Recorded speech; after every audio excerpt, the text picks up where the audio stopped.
रमजान के पवित्र महीने में रोजेदारों को कोरोना सैंपल देने में किसी भी प्रकार की कोई दिक्कत गर्मी के मौसम में ना हो, साथ ही उसका ज़्यादा समय बर्बाद ना हो, इसे ध्यान में रखते हुए स्वास्थ्य विभाग नूंह ने एक एम्बुलेंस को अस्पताल का रूप दिया है। इस एम्बुलेंस में सवार होकर कोरोना का टेस्ट लेने के लिए डॉक्टरों की टीम गांव-गांव जाएगी, जो वहीं पर संदिग्ध मरीजों का सैंपल लेने का काम करेगी। आपको बता दें कि अब ज़्यादातर लोगों को सैंपल लेने के लिए बसों या एम्बुलेंस में बैठाकर अलाफिया सामान्य अस्पताल मांडीखेड़ा में लाया जाता है, जिससे समय व धन की बर्बादी हो रही है। इसके अलावा इस नए कदम से सैंपल लेने की गति को भी बल मिलेगी।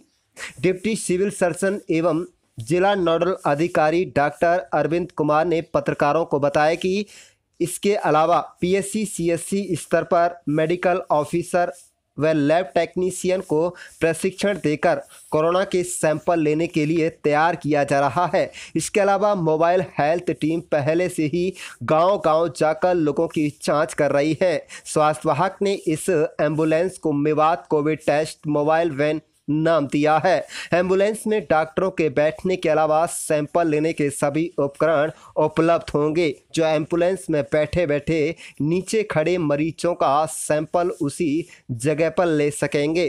कुल मिलाकर मेवात जिले में कोरोना के सबसे ज़्यादा 57 केस, हरियाणा में अब तक किसी जिले में सबसे ज़्यादा केस हैं। लेकिन स्वास्थ्य विभाग ने समय रहते ज़्यादा से ज़्यादा लोगों के टेस्ट कर कोरोना संक्रमण वाले लोगों की पहचान करने के लिए अपनी स्पीड तेज करती है।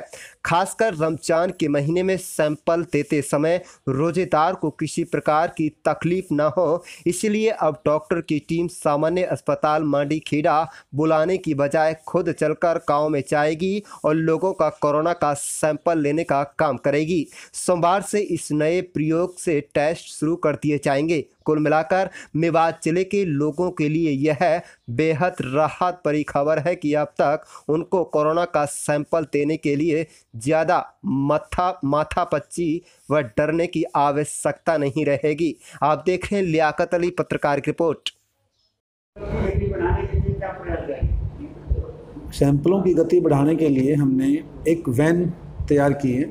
एम्बुलेंस थी हमारी, उसको थोड़ा मॉडिफाई किया है ताकि इतनी गर्मी में हम एम्बुलेंस के अंदर बैठकर और जो सेफ्टी के मेजर्स हैं उनका ध्यान में रखते हुए पेशेंट का और हमारे जो सैंपल लेने वाले डॉक्टर हैं या स्वास्थ्य कर्मी हैं उनका कम से कम कांटेक्ट हो और उनका सेफ्टी भी रहे, तो हमने एक एम्बुलेंस को मॉडिफाई किया है। वो हमारी शाम तक तैयार हो जाएगी, तो वो एम्बुलेंस हमारी सीएससी पे फील्ड पे जाएगी। और ये हमने रमज़ान के महीने को मद्देनज़र रखते हुए किया है कि लोग बाग रमज़ान के रोज़ा रखते हैं तो उनको यहाँ तक आने में गर्मी में परेशानी होगी, तो हमारा जो स्वास्थ्य विभाग है वो उन तक पहुँच पाए, उनके नज़दीक पहुँच पाए और सैंपल हमारे उसी गति से या उससे भी ज़्यादा गति से चलते रहें। इसके अलावा हमने एक और कदम उठाया है कि जो सीएससी और पीएचसी पे हैं, अभी तो हम सीएससी पे शुरू करने जा रहे हैं कि जो वहाँ के मेडिकल ऑफिसर्स हैं और जो लैब टेक्नीशियन हैं उनकी हम ट्रेनिंग कर देते हैं। आज से हमने उनकी ट्रेनिंग शुरू कर दी है, तो ये सीएससी पे भी हमारी सैंपलिंग वहाँ शुरू हो जाएगी ताकि लोगों को इतनी गर्मी में ना तो वेट करना पड़े, इंतज़ार करना पड़े और ना ही इतना सफ़र करना पड़े। कि पहले हम सैंपल फील्ड से पेशेंट आते हैं हमारे पास, उनको हम बसों में लाते हैं। सैंपलिंग यहाँ पे हमारे मांडीखेड़ा में होती है, अलाफिया में। अब हम अगला प्रयास कदम ये उठा रहे हैं कि एक तो मोबाइल टीम बनाएं जो एक सीएचसी पे जाके वहाँ पे 30, 40, 50 जितने भी मरीज हों उनके सैंपलिंग करे, फिर दूसरे सीएचसी पे जाए अगले दिन, फिर तीसरी पे जाए।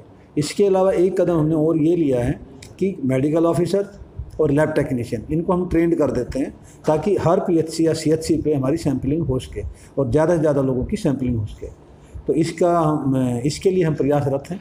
शायद 1-2 दिन में हम इसमें कामयाब हो जाएं। वैन की भी हमारी तैयारी है, वो अंडर कंस्ट्रक्शन लगा लीजिए, हमारा चला हुआ है, शायद आज शाम तक वो तैयार हो जाएगी। और इसके अलावा जैसे मैंने बताया कि हर सीएचसी पे भी हम मेडिकल ऑफिसर और लैब टेक्नीशियन को ट्रेंड कर रहे हैं ताकि वो भी वहाँ पे सैंपलिंग कर सकें।